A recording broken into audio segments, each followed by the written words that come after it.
సమాధానాలు చెప్తారు, ఎటువంటి సమాధానాలు చెప్పకుండా దాటివేస్తారని అంశంతో పాటుగా ఏదైనా లూప్ హోల్స్ ఉంటే న్యాయస్థానం నుంచి బయటపడేందుకు ఆయన ఎట్లాంటి ప్రయత్నాలు చేస్తారనేది కూడా చాలా కీలకమైనటువంటి పరిణామం. అయితే ఒకవైపు మిథున్ రెడ్డి సిద్ధాధికారుల విచారణలో ఉన్నప్పటికీ కూడా మరొక వైపు అతనికి సంబంధించినటువంటి న్యాయవాదులు కావచ్చు, లేదా వైఎస్ఆర్ కాంగ్రెస్ పార్టీలో కీలక నేతలు కావచ్చు, దీనిపై మంత్రాలు పడుతూనే ఉన్నారు, మంత్రాలు చేస్తూనే ఉన్నారు. కనుక ఏ క్షణంలో అయినా ఏదైనా జరిగే అవకాశాలు అయితే కనిపిస్తున్నాయి. ఎందుకంటే వైఎస్ఆర్ కాంగ్రెస్ పార్టీకి మిథున్ రెడ్డి యొక్క అత్యంత కీలకమైనటువంటి నాయకుడు, మిథున్ రెడ్డి యొక్క వాంగ్మూలం కూడా చాలా కీలకంగా మారుతున్నటువంటి నేపథ్యంలో మిథున్ రెడ్డి సాధ్యమైనంత వరకు కూడా చివరి క్షణం వరకు కూడా న్యాయ పోరాటం ద్వారా అరెస్ట్ అవ్వకుండా తప్పించుకునే ప్రయత్నం చేయడానికి అయితే ప్రయత్నం చేస్తారు.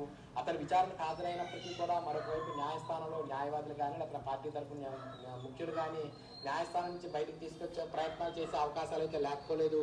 అయితే వాటన్నింటినీ కూడా పకడ్బందీగా పరిశీలించిన తర్వాత, ఆధారాలని పూర్తిగా సేకరించిన తర్వాతే పోలీసులు ఈ విధమైనటువంటి అతనికి నోటీసులు ఇచ్చి అతన్ని విచారణకు పిలిచినటువంటి పరిస్థితి. విచారణకు వచ్చే ముందు కూడా అతను ఇటు హైకోర్టు అటు సుప్రీంకోర్టులో కూడా ప్రయత్నాలు చేయడం, ఆ రెండు కోర్టులో కూడా అతని పిటిషన్ వీగిపోవడంతో కాంట్రవర్ట్ పొజిషన్